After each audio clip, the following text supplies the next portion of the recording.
உண்மைகளை சத்தியங்களை புரிந்து கொண்டு பட்டம் வாங்குவது கடினம். நாங்கெல்லாம் 45 ஆண்டுகளுக்கு முன்பாக இப்படி வேத கல்லூரியிலே நாங்கள் படித்து எவ்வளவு சிரமங்கள் இருக்கும் தெரியுமா? ஒரு நாள் எங்களை கண்காணிப்பதற்கு பல கண்கள் எங்களை சுற்றி கொண்டே இருக்கு. ஏனென்று சொன்னால் அப்பதான் ஒரு பாஸ்டரா நாங்க வர முடியும் என்பதற்காக எங்களுக்கு பாடம் நடத்துகிற எல்லா பேராசிரியர்களும் எங்களை சுற்றி கொண்டே இருப்பார்.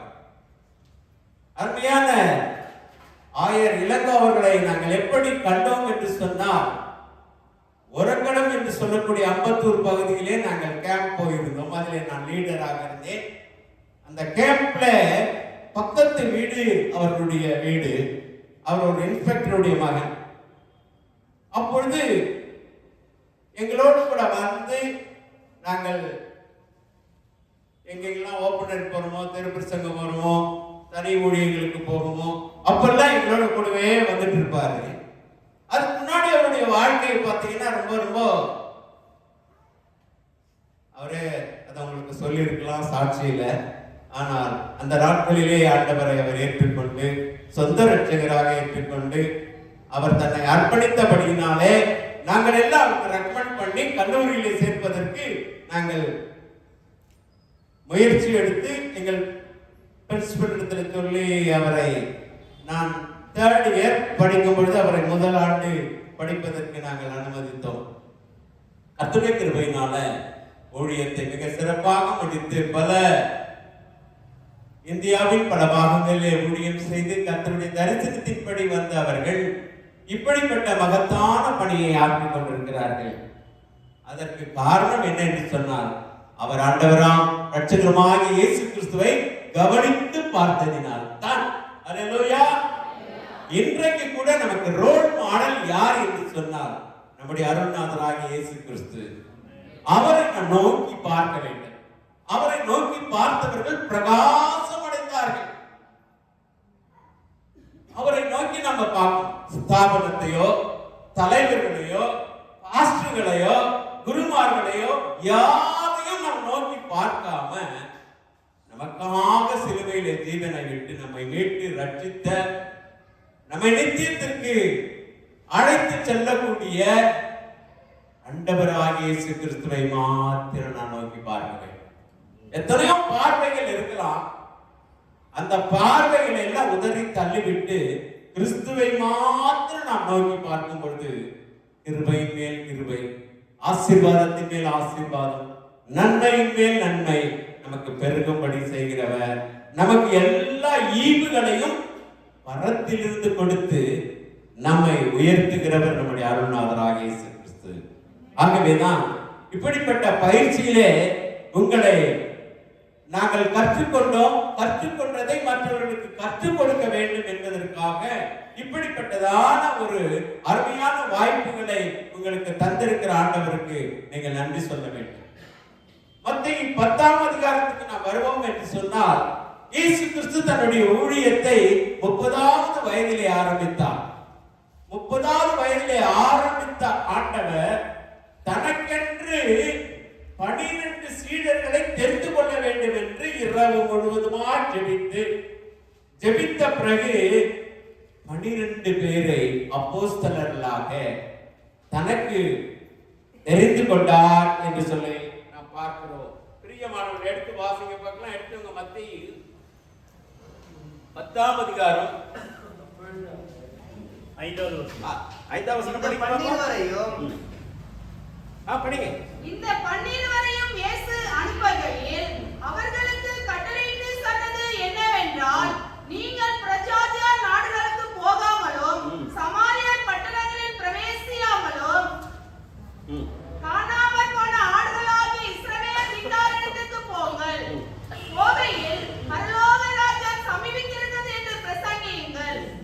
முதலாவது அவர் பரலோக ராஜ்யத்தை குறித்து பிரசங்கிகள் என்று சொல்கிறார். இயேசு கிறிஸ்துவும் இதை தான் பிரசங்கித்தாரு.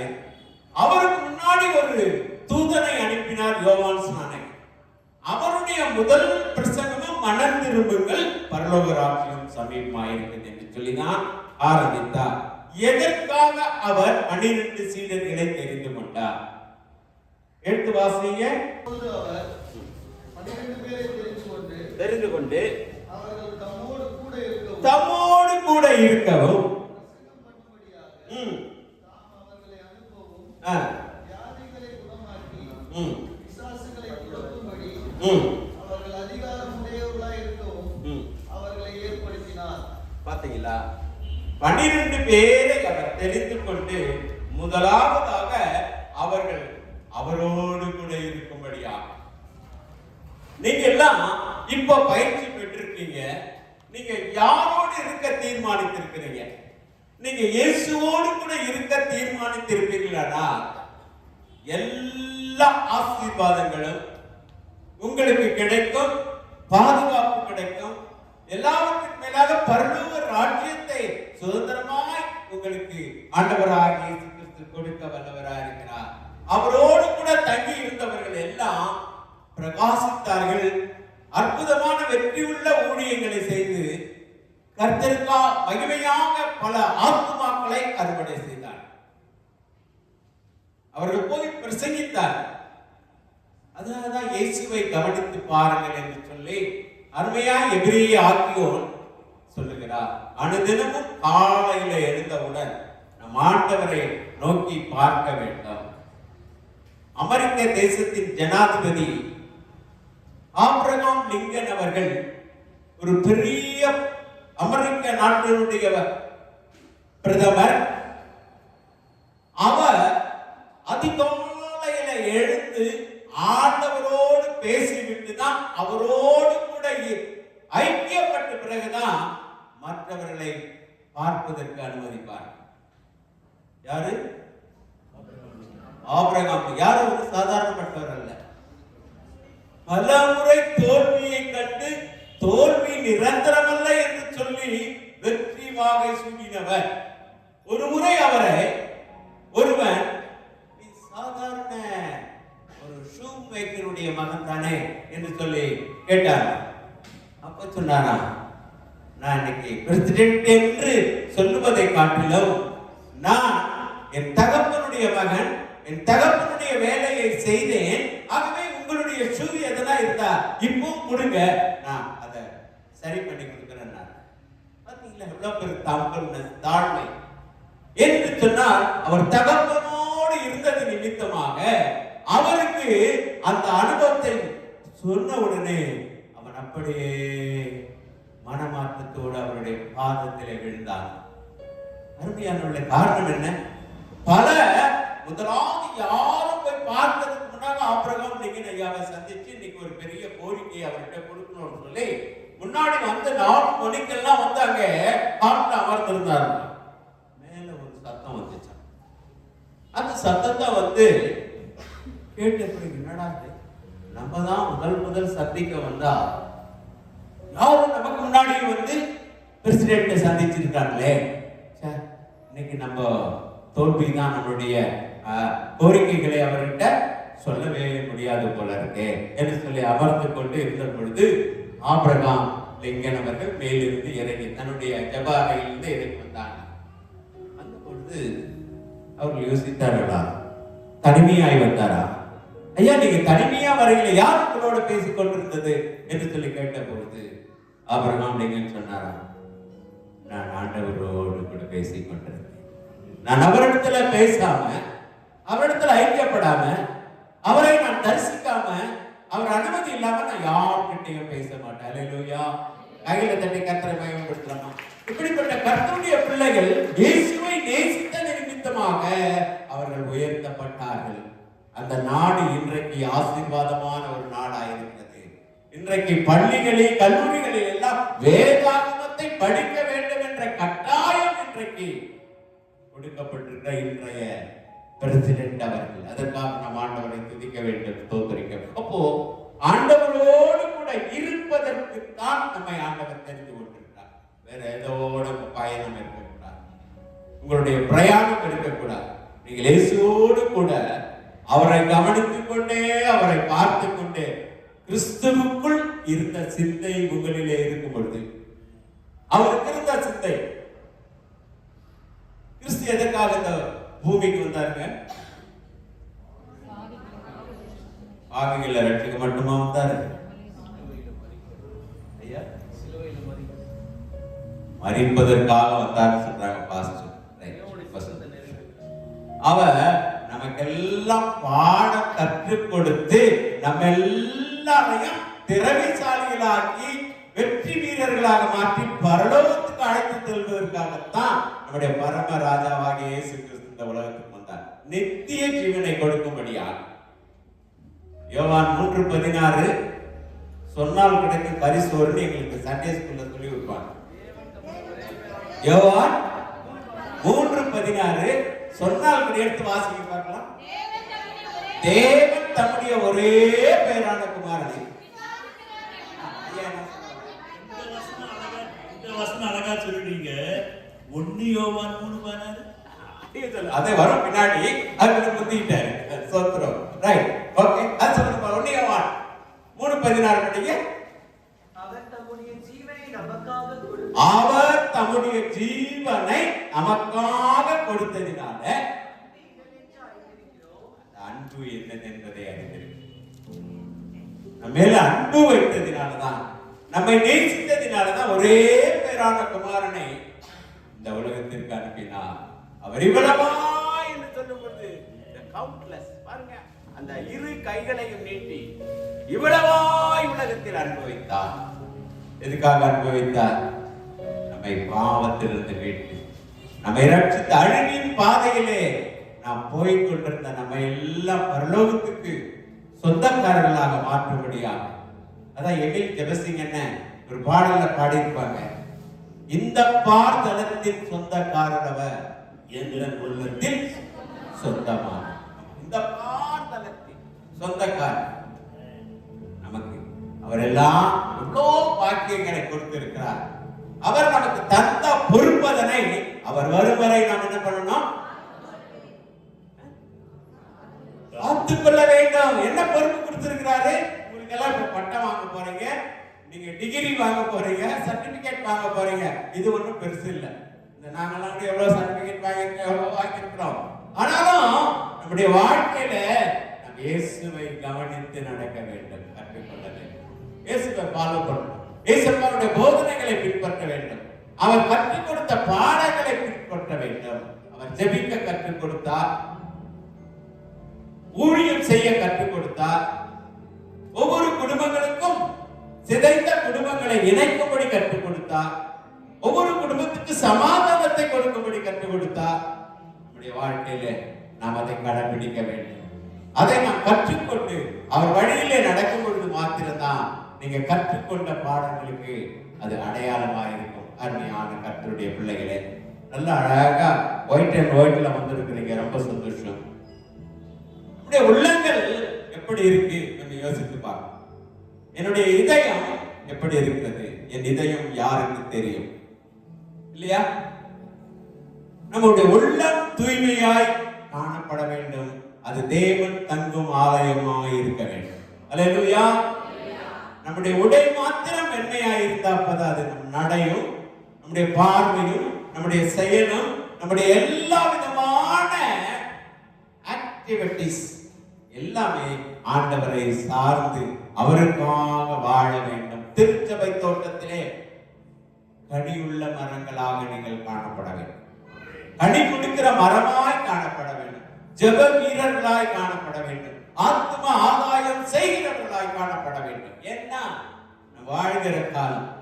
ஏசப்பாவங்க எல்லாம் ஒரு பெரிய பூந்தோட்டத்துல போய் பூ பறிங்கன்னு சொல்லி அனுப்பி வைக்கல, போய் கல்யாண வீட்டுல போய் சாப்பிடுங்கன்னு சொல்லி அனுப்பி வைக்கல, போய் எல்லாருமே சொகுசான வாழ்க்கை வாழுங்கன்னு சொல்லி அனுப்பி வைக்கல. எங்க அனுப்பினாரு? ஓநாய்களுக்குள்ளே ஆடுகளை அனுப்பினார். அல்லேலூயா. இன்றைக்கு நமக்கு அநேக ஓநாய்கள் இருக்கிறதை பார்க்கிறோம். பாத்தீங்களா? கிறிஸ்துமஸ் அன்னைக்கு, நியூ இயர் அன்னைக்கு கூட எவ்வளவு ஓநாய்கள் வட இந்தியாவிலே ஆலயங்களிலே சென்று சீர்குலைத்ததை பார்க்கிறோம். இப்படி பல எதிர்ப்புகளோடு கூட தான் நாம் வாழ்ந்து கொண்டிருக்கிறோம். நம்முடைய வாழ்க்கை ஆண்டவருக்காக போர் சேவகர்கள், அம்பாசிடர்களாக நாம் இருக்க வேண்டும், ஸ்தானாதிபதிகளாக, கிறிஸ்துவுக்கு உங்களுக்கு ஸ்தானாதிபதி, you are the ambassador for Christ. நீங்கள் எல்லாம் கிறிஸ்துவுக்கு ஒரு ஸ்தானாதிபதி. அதற்காக தான் உங்களுக்கு எவ்வளவு செலவு பண்ணி பாஸ் வந்து இப்படிப்பட்ட பயிற்சியை கொடுத்து உங்களை உருவாக்கி இருக்கிறார். உங்களை உடைத்து உருவாக்கி அநேகருக்கு உபயோகமாய் இருப்பதற்காக உங்களுக்கு பயிற்சி அளிக்கப்பட்டிருக்கிறது.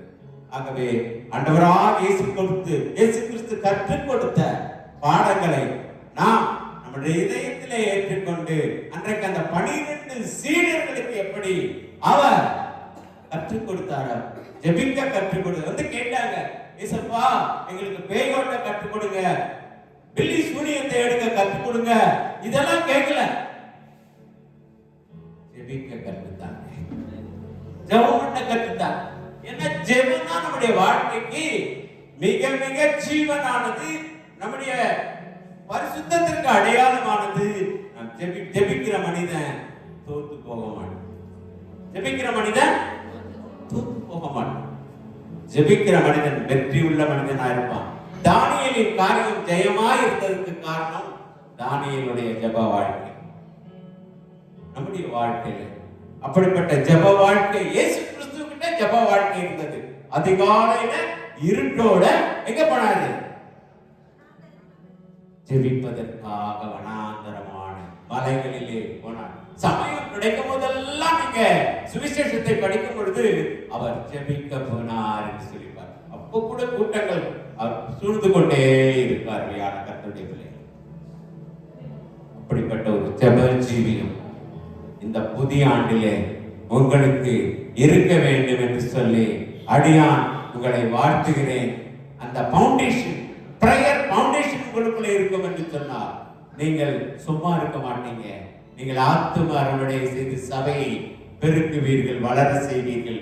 ஆதி திருச்சபையில எப்படி வளர்ந்ததோ, ஆதி திருச்சபை வளர்வதற்கு காரணம் அவர்கள் ஒருமனப்பட்டவர்களாக ஓரிடத்திலே கூடி அவர்கள் ஜெபித்தார்கள். அந்த ஜெபம் ஒரு பெரிய மாற்றத்தை கொண்டு வந்தது. இன்றைக்கு உங்க வாழ்க்கையிலும் நம்முடைய சமுதாயத்திலும் திருச்சபையிலும் நாம் வாழ்கிற பகுதிகளிலும் நம் அநேக ஆத்துமாக்களை நம் ஆண்டவருடைய பாதத்திலே கொண்டு வந்திருக்கிறோம். ஆத்துமா ஒன்றும் ரட்சிக்காமல் பெருமையோடு ஆண்டவா நம்முடைய பாதத்துக்கு வரமாட்டேன், அந்த உடன்படிக்கையோடு கூட நாம் இருக்க வேண்டும். ஒரு ஆத்துமாவாய் பரலோகத்துக்கு செல்ல வேண்டும், அதற்காக என்னை பயன்படுத்து என்று சொல்லி நாம் இயேசுவை கவனித்து பார்த்து அவர் கொஞ்சம் கூட அவர் இஸ்ரவேலின் தேவன் உறங்குவதும் இல்லை, தூங்குவதும் இல்லை. ஊழியம் ஊழியம் ஊழியம் என்று செய்தார். 3.5 ஆண்டு காலம் தான் அவர் ஊழியம் செய்தார். அதற்குள்ளே ஒரு பெரிய மாற்றம், அதற்குள்ளே ஒரு பெரிய ஆசீர்வாதத்தை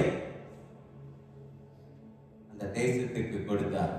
இன்றைக்கு கூட அவரோடு கூட தங்கி இருக்கும் பொழுது எல்லா கிருபைகளையும் அவரோடு நீங்க மெடிடேட் பண்ணும்போது அதிகாலையில எழுந்து இயேசுவோடு கூட வேதத்தை வாசித்து தியானிக்கும் பொழுது அந்த நான் இயேசுவோடு நடக்கிறேன், நடக்க சொல்லித்தாரும் இயேசுவே என்ற பாட்டை எத்தனை பேர் கேட்டிருக்கீங்க? அது யார் பாடினது எழுதுனது தெரியுமா? ஐயாவுடைய சிஸ்டர் தான் அந்த பாட்டை பாடினாங்க. நடக்க சொல்லித்தாரும் இயேசுவே. நாங்க போட்டு போட்டு கேட்போம் அந்த பாட்டை. அவங்கள நாம் பார்த்தோம் இருக்கிறோம். அருமையான கர்த்தருடைய பிள்ளைகளே, நாம் இயேசுவோடு நடக்க வேண்டும், இயேசுவோடு தங்கி இருக்க வேண்டும்.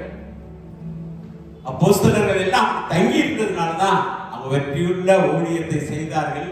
இன்றைக்கு அகில உலகம் முழுவதுமாய் ஆண்டவரை ஏற்றுக்கொண்டு இன்றைக்கு அதிகமான விலை விற்கப்படுகிற ஒரு பொருள் எதிரானாக்கா பைபிள் தான். உலகத்திலே அதிகமாய் விற்பனையாகக்கூடிய ஒரு புத்தகம் எது என்று சொன்னால் அது வேத புத்தகம் தான். காரணம் என்ன? அன்றைக்கு இயேசுவோடு இருந்த சீடர்கள் இயேசுவோடு கூட இருந்தாங்க. அத ஒருத்த மாத்திரம் தான் இயேசுவோடு இல்லாம அவன் நான்கு கொண்டு செத்தான். 11 பேர் இந்த உலகத்தை கலங்கினார்கள். அதிலே அந்திரேயா என்று சொல்லக்கூடிய ஒரு சிஷ்யரை தான் நான் உங்களுக்கு அதுல ஒரு 3 காரியங்களை மாத்திரம் சொல்லி கடந்து போக வேண்டும் என்று யோசிக்கிறேன். முதலாவது இந்த அந்திரேயா என்று சொன்னால் கரேஜ் என்று பொருள், வீரம், தைரியம். அந்திரேயா என்று சொன்னால் அவனுக்கு பேர் வீரமிக்கவன், தைரியசாலி என்று சொல்லுவார்கள். இந்த அந்திரேயா முதலாவதாக யோவான் சுவிசேஷம் 1ஆம் அதிகாரத்தை நீங்க படித்து பார்க்கும்போது அவன் முதலாவது தன் சொந்த குடும்பத்தை கிறிஸ்துவுக்குள் நடத்தினான். He was the first home missionary. அவன் முதலாவதாக அவன் தன்னுடைய சொந்த குடும்பத்தை, தன் சகோதரனை வந்து பார், நான் கிறிஸ்துவை கண்டேன், நீயும் வா என்று சொல்லி பேதுருவை அழைத்து கொண்டு போனது அந்த அந்திரேயா. நாமும் நம்முடைய வாழ்க்கையில, நம்முடைய குடும்பத்துல யாரெல்லாம் ரட்சிக்கப்படாம இருக்கிறாங்களா, யாரெல்லாம் ஆண்டவரை ஏற்றுக்கொள்ளாம இருக்கிறாங்களா, அவங்களை எல்லாம் ஏசப்பா கிட்ட கொண்டு வரணும். அதுக்காக தான் நீங்க பயிற்சி எடுத்திருக்கிறீங்க. நம்முடைய குடும்பம் என்று சொன்னால் குடும்பத்தை உடைப்பதற்கு தான் பிசாசு பல விதத்திலே முயற்சிகளை எடுக்கிறான். ஆதியில் இருந்து அவன் செய்கிற ஒரு அட்டுழியம் என்ன என்று சொன்னால் குடும்பத்தை சீர்குலைப்பது, குடும்பங்களை உடைப்பது, குடும்ப ஐக்கியத்தை கெடுப்பது, குடும்பத்திலே அன்பு இல்லாதபடி செய்கிறது. ஆகவே நம்முடைய சொந்த குடும்பம், நானும் என் வீட்டாரோ என்றால் கர்த்தராகிய இயேசு கிறிஸ்துவை விசுவாசி, அப்பொழுது நீயும் உன் வீட்டாரும் ரட்சிக்கப்படுவீர்கள். தன் சொந்த குடும்பத்தை நடத்தாதவன், பவுல் தீமத்தை எழுதுகிறார். அப்போ நம்ம சொந்த குடும்பத்தில் முதலாவது சாட்சி வேணும். நீங்கள் யாரெல்லாம் குடும்பத்தில் ரட்சிக்கப்படலையோ அவங்களை எல்லாம் இயேசுவின் அன்பை சொல்லி ஆண்டவருடைய பிள்ளைகளாக நீங்கள் மாற்றுவதற்கு உதவி செய்ய வேண்டும். இரண்டாவதாக பார்க்கும்போது யோவான் 6ஆம் அதிகாரத்தில் பார்த்தீங்கன்னு சொன்னா ஒரு சிறுவனை ஆண்டவராக இயேசு கிறிஸ்துவிடம் வழி நடத்தினவன். Is the child missionary. இங்கே ஒரு சிறுவன் இருக்கிறான், அவனிடத்துல 5 அப்பமும் 2 மீனும் உண்டு.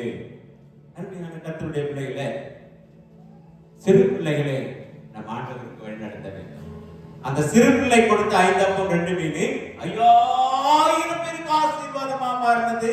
புருஷர்கள், அவரோடு கூட வந்திருந்தாருடைய மனைவிகள், பிள்ளைகள் எல்லாம் சேர்த்து எவ்வளவு பேர் இருந்திருப்பாங்க யோசித்து பாருங்க. சிறுவன் இடத்தில் இருந்த அந்த சிறு அப்பம் பெரியவராக ஏசப்பாட்ட வந்துச்சு, பெரிய அளவில் ஆசீர்வதிக்கப்பட்டது.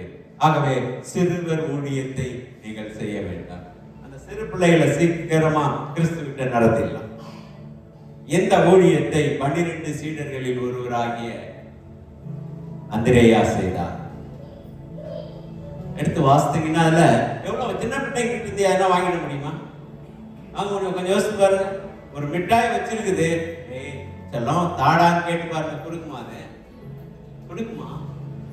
கொடுக்கவே கொடுக்காது. பாருங்க, தயவுதான் அந்த காக்கா எடுத்துட்டு போயிட்டு தவிர அது கொடுக்காது. அந்த எலியாவுக்கு போய் அந்த காக்கா என்ன பண்ணுச்சு? நம்முடைய ஆண்டவரால எல்லாம் முடியும். எப்படிப்பட்ட காரியத்தை அவரால் செய்ய முடியும்? அவரால் ஆகாத காரியம் ஒன்றுமே. ஆகவே அருமையான கர்த்தருடைய பிள்ளைகளே, நீங்க இதுவரையில சிறுவர் ஊழியத்தை செய்யாமல் இருப்பீர்களா?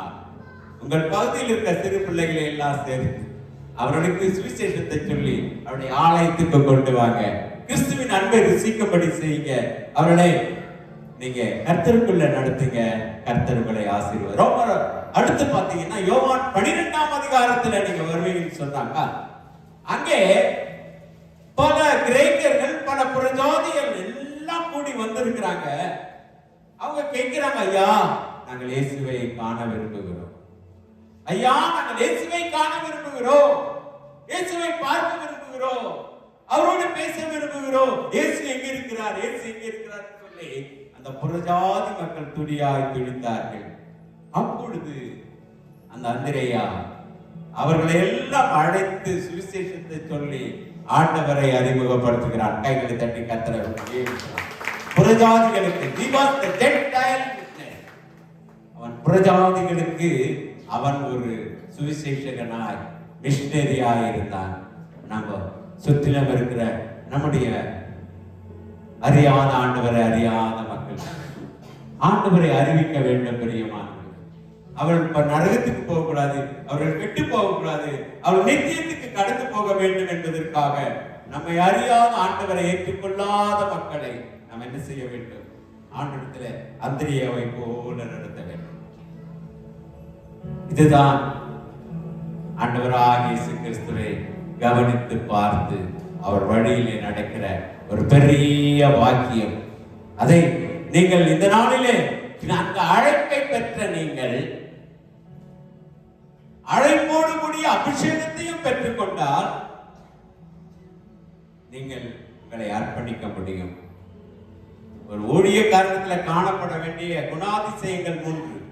1, காலை ஆரோனை போல அழைக்கப்பட்டால் ஒழிய ஒருவனும் இந்த கனமான ஊழியத்தை என்ன பண்ண முடியாது, செய்ய முடியாது. எபிரேயர் 5:4 வாசிக்கிறோம் இல்லையா? அப்ப அந்த அழைப்பு முக்கியம். அந்த அழைப்பு உங்களுக்கு கொடுக்கப்பட்டிருக்குதா, பயன்படுத்திக் கொள்ளுங்க. 2வது அபிஷேகம், அனாயிண்டிங். அந்த அபிஷேகத்தை நீங்க ஆண்டவருடைய பாதத்திலிருந்து பெற்றுக்கொள்ள வேண்டும். 3வதாக அர்ப்பணிப்பு, கமிட்மெண்ட். இந்த கமிட்மெண்ட் அர்ப்பணிச்சிட்டீங்கன்னா இன்றைக்கு எல்லாம் நீங்க அர்ப்பணிக்க போறீங்க. நான் இயேசுவுக்காக நான் ஊழியம் செய்ய போகிறேன். ஒருவேளை நான் வெளியே பலவிதமான பணிகளில் இருந்தாலும் எனக்கு கிடைக்கிற வாய்ப்பிலே நான் ஆண்டவருக்கு ஊழியம் செய்ய வேண்டும் என்று சொல்லி நீங்கள் அர்ப்பணித்தால் உங்கள் வாழ்க்கை ஆசீர்வாதமாக மாறும்.